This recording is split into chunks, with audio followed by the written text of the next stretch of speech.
Bonjour ou bonsoir, malheureux dans le royaume des cieux et heureux sur la terre. Référence, la chanson là-bas de Jean-Jacques Goldman. Dans les visions du royaume des cieux que j'ai eues, l'être céleste qui a fini par devenir le créateur des êtres humains, donc communément appelé Dieu dans les religions monothéistes et même en dehors des religions monothéistes, mais d'abord dans les religions monothéistes, cet être céleste a été le créateur officiel du royaume des cieux pendant très longtemps, probablement des milliards d'années, voire des dizaines de milliards d'années. Et il était heureux dans les valeurs que ses parents lui ont inculquées. Sa mère l'aimait, qui était la reine du royaume des cieux, et son père, l'être originel, qui est le roi du royaume des cieux, qui était et qui est le roi du royaume des cieux. Celui qui était concepteur, le créateur, a été très longtemps heureux de vivre dans les valeurs de l'amour spirituel. Et puis il a été malheureux dans le royaume des cieux. Et il a fini par décider de, de, de, de changer ça, de changer le fait qu'il était malheureux dans le royaume des cieux. Et pour cela, il a décidé de prendre le pouvoir dans le royaume des cieux. Et l'un des moyens, c'est pas le seul, l'un des moyens qu'il a mis en place pour prendre le pouvoir dans le royaume des cieux, c'est la création des êtres humains. Pourquoi les êtres humains? Parce qu'Ève et Adam ont spécifiquement été créés, non pas pour vivre éternellement dans le jardin d'Éden et dans les valeurs de l'amour spirituel, et bien au contraire, pour être chassés du jardin d'Éden et vivre éternellement dans les valeurs de la haine spirituelle et éternellement dans le paradis de la haine spirituelle. Donc, l'un des moyens mis en place par celui qui était concepteur, le créateur, pendant très longtemps, mais lorsqu'il s'est rebellé, lorsqu'il a déclaré une guerre de valeurs dans le royaume des cieux. Alors, guerre de valeurs, pourquoi? Parce que la première étape de cette guerre n'est pas une guerre militaire comme les êtres humains, mais c'est une guerre justement de valeurs, c'est-à-dire qu'il a fait une déclaration publique officielle qui a été retransmise en réavision à tous les êtres célestes vivant dans le royaume des cieux, le royaume des cieux étant un système solaire d'une vingtaine de planètes. La réavision, c'est un moyen de communication qui est un mélange entre la télévision et le cinéma 3D. C'est-à-dire que quelqu'un qui regarde un programme en réavision ou une communication officielle en réavision, c'est comme la télévision, donc il voit la personne, mais en même temps comme le cinéma 3D, parce que il voit tout exactement comme s'il était dans le même endroit que la personne qui va s'exprimer. Je m'arrête là pour la réavision, et j'en viens au thème de ce podcast audio et de cette vidéo. Malheureux dans le royaume des cieux, heureux sur la terre, ou sur la planète Terre. La planète Terre, c'est la première étape qui a été mise en place par celui qui était le numéro 3 dans le royaume des cieux, le créateur officiel du royaume des cieux, mais qui aujourd'hui n'est plus du tout... En fait, il a totalement perdu sa place dans le royaume des cieux, il n'a plus aucune place dans le royaume des cieux, il est exclusivement lié à la planète Terre. Eh bien, au moment où il a déclaré une guerre de valeur officielle dans le royaume des cieux, c'était le numéro 3 dans le royaume des cieux, et, pardon pour toutes ces répétitions, il a déclaré officiellement qu'il était malheureux dans les valeurs de l'amour spirituel, et que donc il a décidé, dans les valeurs de l'amour spirituel, qu'il a décidé de se créer ses propres valeurs, les valeurs de la haine spirituelle, que pour ça il s'est créé son propre corps, il s'est créé un nouveau corps dans lequel il a transféré sa personnalité, et dans ce nouveau corps, il a pu vivre il pouvait vivre maintenant selon les valeurs de la haine spirituelle, au moment où il a fait cette déclaration de guerre de valeurs officielle.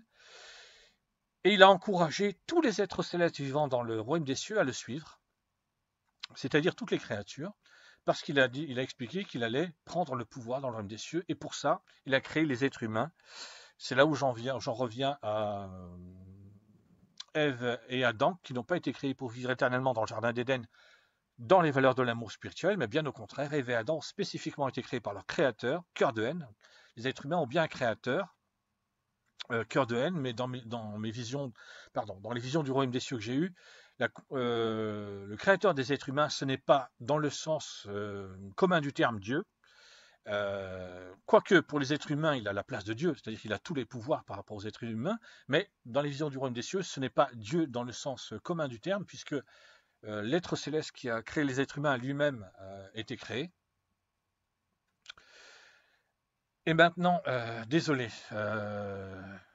comme là, quand je me lance dans un podcast audio et une vidéo sur YouTube, je sais quel est le thème, mais j'improvise. Je n'ai rien préparé à l'avance, donc ben, c'est assez, ça peut être un peu compliqué.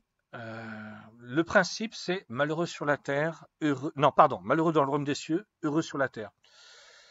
Donc la première étape pour que celui qui était le numéro 3 dans le royaume des cieux et qui a rejeté les valeurs de l'amour spirituel, qui s'est créé son propre corps, ses propres valeurs, les valeurs de la haine spirituelle, pour qu'il puisse être éternellement heureux avec les valeurs de la haine spirituelle et son nouveau corps, la première étape, c'est les êtres humains sur la planète Terre. Et Ève et Adam n'ont pas été créés pour mourir. Ève et Adam ont été créés pour vivre éternellement dans les valeurs de la haine spirituelle. Alors, dans certaines vidéos, j'ai expliqué, et surtout dans une vidéo en particulier dont le titre est Ève et Adam créés pour vivre et mourir, j'ai expliqué qu'Ève et Adam avaient été créés pour être chassés du jardin d'Éden et vivre dans les valeurs de la haine spirituelle et mourir.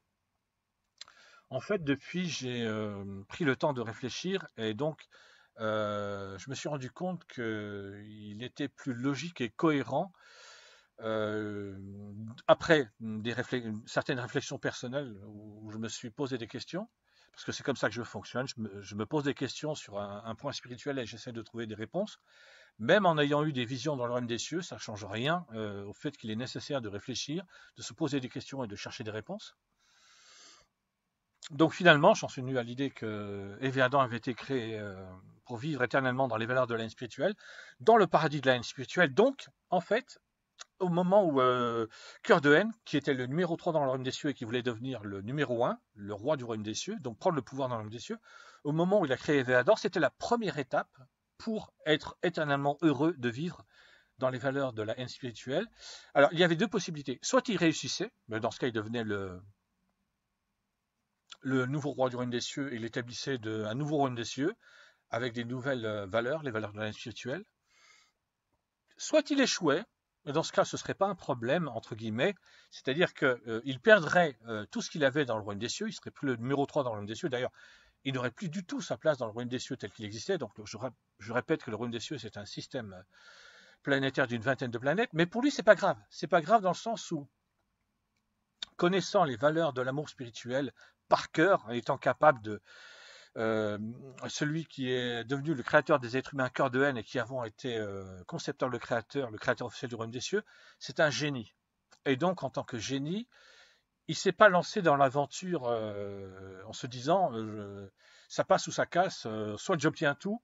Les Américains ont une expression The winner take it all, si je me trompe pas. Donc ça veut dire le gagnant remporte tout. Non, c'était pas du tout ça. Il n'était pas du tout prêt à un moment, c'est ce que j'ai pensé. Pendant longtemps, c'est ce que j'ai pensé, tout en partant du principe que je savais pas trop quelle était la réalité de l'état d'esprit, l'état de cœur, l'état d'âme, l'état de conscience de celui qui était le numéro 3 dans le royaume des cieux au moment où il a complètement changé, qu'il a rejeté les valeurs de l'amour spirituel, qu'il ait décidé de changer de corps et de vivre éternellement parce que c'est ce qui le rendrait heureux pendant toute l'éternité dans les valeurs de l'âme spirituelle. Je partais du principe que c'était pour moi très difficile à savoir et que donc j'avais donné une première explication qui était que il avait pris le risque de tout perdre. En fait, non, non. Après des réflexions personnelles que j'ai eues, et j'ai prévu, j'espère que je le ferai, de faire une vidéo mise à jour spirituelle pour expliquer un certain nombre de changements dont je me suis rendu compte qu'il était nécessaire de faire dans ma compréhension spirituelle, personnelle et spirituelle. Et donc, parmi ces changements, il y a celui-là. En fait, lorsque le numéro 3 du royaume des cieux a déclenché une guerre de valeurs dans le royaume des cieux, il savait qu'au bout du compte, comment dire ça, il serait éternellement heureux.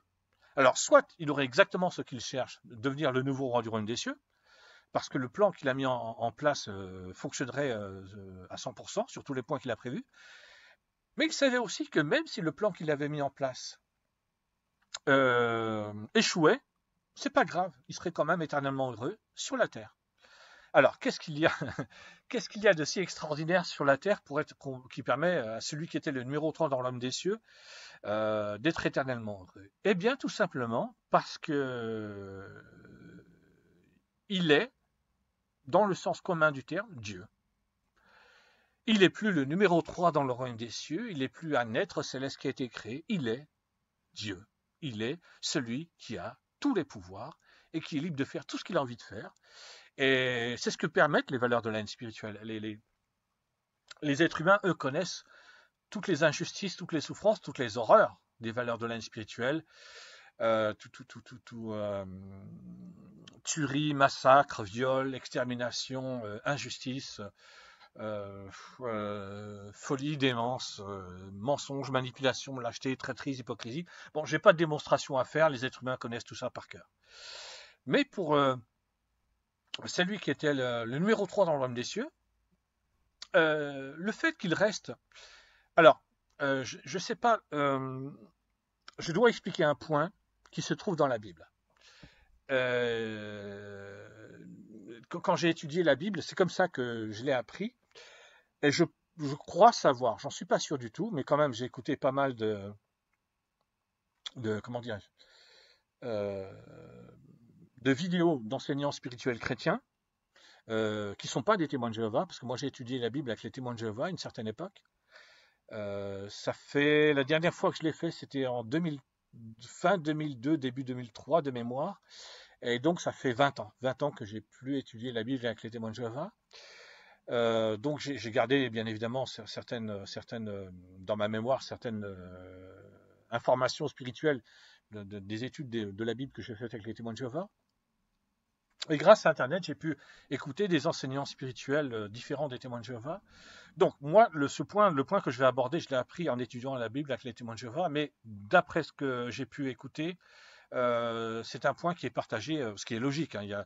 Même s'il y a des différences, bien évidemment qu'il y a des points communs, puisque c'est la même Bible et c'est le même Seigneur Jésus-Christ. Il y a des différences très claires, très nettes, sinon il n'y aurait pas autant de groupements religieux chrétiens ou religions chrétiennes, je ne sais pas comment il faut le dire. Mais il y a des points communs. Et parmi, je crois que le point que je vais aborder là tout de suite est un point commun. Il y a un verset de la Bible qui explique que, il y a un verset de la Bible qui explique très précisément que l'adversaire calomniateur, l'opposant accusateur, plus connu sous le nom de Satan le diable, est chassé du royaume des cieux après qu'il y ait une guerre, et cette fois-là il s'agit d'une guerre militaire, après qu'il y ait une guerre dans le royaume des cieux, une guerre militaire, et qu'il est cantonné, ou comment est-ce que je pourrais dire ça, cantonné, limité à la planète Terre. Alors pendant longtemps, pour moi, ça signifiait simplement que dans les derniers jours, celui qui était très grand dans le royaume des cieux, pour moi le numéro 3 du royaume des cieux, très grand dans toutes les religions chrétiennes, l'adversaire calomniateur, l'opposant accusateur, plus connu sous le nom de Satan le diable, était quelqu'un de très grand dans le royaume des cieux, et je précise donc pour moi le numéro 3, eh bien il a été cantonné à la planète Terre. Et donc dans les visions du royaume des cieux que j'ai eues dans un premier temps, puis toutes les réflexions que j'ai pu avoir depuis, alors des visions du royaume des cieux, j'en ai eu entre 2001 et 2013. J'en ai plus du tout depuis 2013. Et des réflexions dans le domaine spirituel, j'en ai depuis pour la fin de mon adolescence, mes 18 ans en 1989, assez précisément, mais surtout depuis début 1990. Pourquoi surtout depuis le début 1990? Parce qu'en début 1990, j'ai acquis la conviction que j'étais un prophète. Cette conviction a duré 23 ans, entre 1990 et 2013, et s'est arrêtée définitivement en 2013. C'est pour ça que j'ai eu des visions du royaume des cieux entre 2001 et 2013. Donc en 2013, à la fois, j'ai plus du tout eu de vision du royaume des cieux, et j'ai perdu la conviction que j'étais un prophète. Par contre, j'ai pas perdu mon intérêt pour les questions spirituelles. Alors, où est-ce que je voulais en venir avec tout ça? Oui, il y a un verset de la Bible qui explique que l'adversaire calomniateur, l'opposant accusateur plus connu sous le nom de Satan le diable, est cantonné, une fois qu'il y a une guerre dans le royaume des cieux, au moment des derniers jours, dans la période des derniers jours, de la fin des temps, l'adversaire calomniateur est cantonné à la planète Terre. Euh, Ce que je voulais dire, c'est que par rapport aux religions chrétiennes, le fait que l'adversaire calomniateur est cantonné à la planète Terre, ça veut dire que c'est juste avant qu'il soit châtié, condamné au tourment éternel ou à une destruction éternelle. C'est-à-dire qu'il est détruit définitivement, il ne sera jamais ressuscité. Dans les visions du royaume des cieux que j'ai eues et dans mes réflexions personnelles, alors dans un premier temps, j'en étais venu à l'idée que l'adversaire calomniateur, le créateur des êtres humains d'abord, c'est d'abord le créateur des êtres humains, pour les êtres humains c'est extrêmement important, le créateur des êtres humains, au moment d'Armageddon, comme je l'ai expliqué dans une vidéo qui s'appelle euh, Le créateur des êtres humains, référence Soleil Vert, le film Soleil Vert, au moment d'Armageddon, le créateur des êtres humains, eh bien justement, il va perdre son autorité de créateur, son autorité parentale sur les êtres humains, il ne sera plus le père et créateur des êtres humains, il va perdre cette autorité. Et je pensais qu'il serait, dans un premier temps, dans un tout premier temps, au tout début, quand j'ai commencé à trouver des réponses par rapport à ça, qui serait attaché, que lui et tous ceux qui le suivent dans les valeurs de la haine spirituelle, ils seraient attachés quelque part. Enfin, ils seraient d'abord tous mis dans un endroit, des sortes d'immenses hangars, et à l'intérieur de ces hangars, chaque être céleste qui a décidé de vivre éternellement heureux dans les valeurs de la haine spirituelle serait attaché et que il vivrait dans son imagination, c'est-à-dire qu'il continuerait à vivre à travers son imagination dans les valeurs de la haine spirituelle et éternellement heureux dans les valeurs de la haine spirituelle. Et puis par la suite, j'ai réfléchi et j'ai approfondi ce point et je me suis rendu compte que dans les valeurs de l'amour spirituel, maintenir éternellement attaché un être vivant, ça n'a pas de sens. Ça n'a pas de sens parce qu'on peut faire autrement. On peut, par exemple, le maintenir éternellement lié à une planète, c'est-à-dire il vit sur une planète, il est éternellement lié à cette planète, et donc il peut librement se déplacer sur cette planète pour vivre éternellement heureux dans les valeurs de la haine spirituelle. Le principe fondamental étant qu'il ne peut plus faire souffrir aucun être vivant, ni des êtres vivants intelligents et spirituels comme les êtres humains, ni des êtres vivants intelligents comme les animaux. Donc il ne peut plus faire souffrir d'êtres vivants. Par contre, il peut créer des robots et prendre plaisir à faire souffrir des robots, par exemple. Et donc j'ai pensé à ça. J'ai eu un premier approfondissement, une première, comment est-ce que je pourrais dire ça? Un premier, je sais pas, oui, je vais dire approfondissement parce que je vais prendre la tête là sans trouver le mot que je cherche. J'ai une amélioration, c'est ça, c'est le mot que je cherchais. Amélioration. Dans mes réflexions personnelles, j'ai trouvé une première amélioration du point, c'est qu'il n'y avait pas besoin que le créateur des êtres humains qui vit selon les valeurs de la haine spirituelle, et il a créé les êtres humains pour vivre éternellement selon les valeurs de la haine spirituelle. Alors, les premiers êtres humains, c'est d'abord Ève et Adam, et puis à travers Ève et Adam, génération après génération, tous les êtres humains eux-mêmes. Donc, Ève et Adam n'ont pas pu vivre éternellement parce qu'il leur a été interdit de retourner dans le jardin d'Éden pour manger du fruit de l'arbre de vie qui leur permettait de vivre éternellement. Donc ça veut dire que ce sont dans le royaume des cieux, sur la planète mère. Donc le royaume des cieux est un système solaire d'une vingtaine de planètes. La toute première planète sur laquelle il y a eu des êtres vivants, d'ailleurs, j'en ai parlé, la première famille, la famille Amour. Enfin, si j'en ai parlé dans cette vidéo, c'est très bien. Sinon, j'en ai parlé dans d'autres vidéos. Donc cette planète mère, sur cette planète mère, il y a le conseil de la famille royale. Le conseil de la famille royale est composé des membres de la famille Amour, 2 parents, 12 enfants. Et lorsque celui qui était le numéro 3 dans l'homme des cieux, qui s'est transformé lui-même en cœur de haine, a décidé de déclarer une guerre de valeur dans l'homme des cieux, le conseil de la famille royale s'est réuni.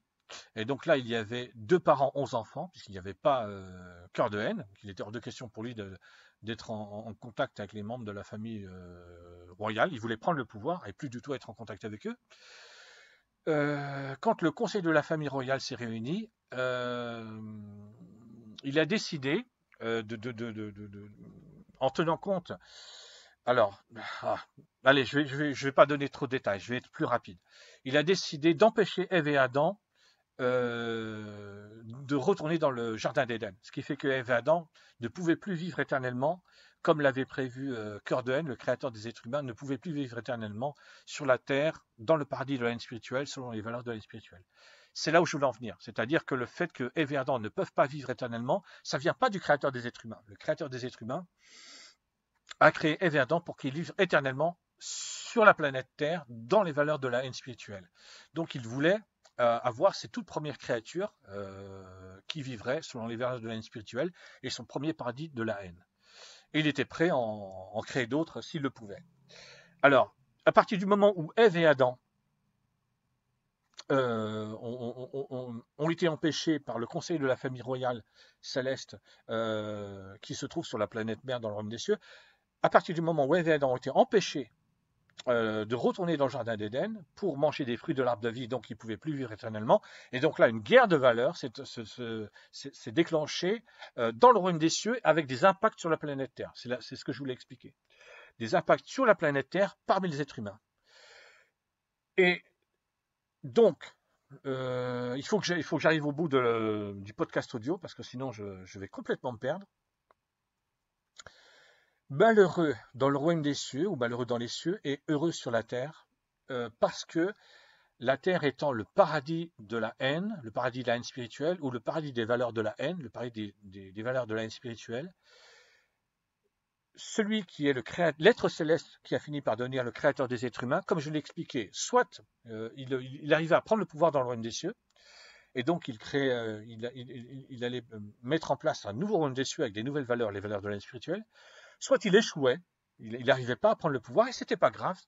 C'était pas grave dans le sens où ça n'empêcherait pas d'être éternellement heureux, parce qu'il resterait éternellement au contact de la planète Terre, et même viendrait un moment après Armageddon, où c'est lui et tous les êtres célestes qui l'ont suivi dans sa guerre de valeurs, dans sa rébellion dans le monde des cieux, lui et tous les êtres célestes prendraient le contrôle. Après Armageddon, il prendrait le contrôle de la planète Terre, parce que c'est précisément cette planète-là, et pas une autre, exclusivement cette planète-là, qui deviendrait le paradis éternel de Cœur de Haine, le créateur des êtres humains, et de tous les... Alors, ce sont les partisans de la haine, de tous les êtres célestes qui ont décidé de vivre éternellement dans les valeurs de la haine spirituelle, parce que justement, c'est ce qui les rend heureux pendant toute l'éternité, de vivre éternellement dans les valeurs de la haine spirituelle. Et donc, au bout du compte, au moment d'Armageddon, au moment où Cœur de Haine, le créateur des êtres humains, perdrait le contrôle des êtres humains, l'ensemble des êtres humains, groupe d'êtres humains par groupe d'êtres humains, seraient envoyés sur d'autres planètes pour y vivre éternellement. Alors, je vais donner des exemples très simples, un bidon très simple à comprendre. Les Juifs vivraient sur leur propre planète pour être éternellement heureux sur leur propre planète. Les musulmans vivraient éternellement sur leur propre planète pour vivre éternellement heureux. Les chrétiens, ou chaque groupe de chrétiens, vivraient chacun sur leur propre planète pour être éternellement heureux. Les êtres humains athées, avec des sous-groupes dans les êtres humains athées, vivraient chacun sur leur propre planète pour être éternellement heureux. Et la planète Terre serait éternellement la demeure de Cœur de Haine, le créateur des êtres humains, et de toutes les partisanes de la haine, de tous les êtres célestes qui l'ont suivi dans sa guerre, sa rébellion et la guerre qu'il a déclarée dans le royaume des cieux. Pourquoi parce que il n'est pas dans les valeurs de l'amour spirituel. Il est hors de question de tuer un être vivant, ça n'a aucun sens. Dans les valeurs de l'amour spirituel, on ne tue pas. C'est d'ailleurs pour ça que Jésus-Christ, dans son enseignement spirituel, a montré qu'il fallait refuser de tuer ou de blesser quelqu'un. Ça correspond aux valeurs de l'amour spirituel. Alors, en partie, l'enseignement de Jésus-Christ était donné en partie selon les valeurs de l'amour spirituel, mais pas totalement. Pourquoi en partie ? Parce que Jésus-Christ, lorsqu'il était sur la planète Terre, alors Jésus-Christ sur la planète Terre, dans le royaume des cieux, c'est l'aimée, la reine du royaume des cieux. Pourquoi en partie ? Parce que quand celle qui était l'aimée, la reine du royaume des cieux, dans le royaume des cieux, est sur la planète Terre, parmi les êtres humains vivant sur la planète Terre, Jésus-Christ est un prisonnier et il est impuissant. C'est-à-dire que par rapport à tout ce qu'il peut enseigner et tout ce qu'il peut faire, il est extrêmement limité. C'est pour ça que Jésus-Christ a ressuscité 3 êtres humains, et seulement 3 êtres humains, pas tous les êtres humains qui avaient vécu jusque-là, parce que le temps n'était pas venu pour celle qui est dans le royaume des cieux, l'aimée, la reine du royaume des cieux, de ressusciter tous les êtres humains qui étaient morts, et parce que dans l'enseignement, Jésus-Christ était obligé de tenir compte des valeurs de la haine spirituelle et aussi obligé de tenir compte du créateur des êtres humains, cœur de haine. Il était obligé de tenir compte de son autorité. Il a une autorité absolue sur la planète Terre parmi les êtres humains. Et donc Jésus-Christ étant un être humain parmi les êtres humains vivant sur la planète Terre, il est soumis à l'autorité de cœur de haine, le créateur des êtres humains. Donc, il a en partie donné des informations qui viennent des valeurs de l'amour spirituel, mais seulement en partie. Et donc, dans les valeurs de l'amour spirituel, tuer un être vivant, ça n'a aucun sens. Donc, il est hors de question que, après Armageddon, que le créateur des êtres humains, qui était le numéro 3 dans le royaume des cieux, et tous les êtres célestes qui l'ont suivi dans sa guerre de valeurs qu'il a déclenché dans le royaume des cieux, donc tous les êtres célestes qui vivent selon les valeurs de la haine spirituelle et qui seront éternellement heureux selon les valeurs de la haine spirituelle, il est hors de question de les tuer, il est hors de question de les maintenir éternellement attachés pour les empêcher de faire du mal. Ils vont rester éternellement sur la planète Terre et ils vivront éternellement heureux dans les valeurs de la haine spirituelle sur la planète Terre. Je suis arrivé au bout, donc je vais m'arrêter là. Merci, au revoir.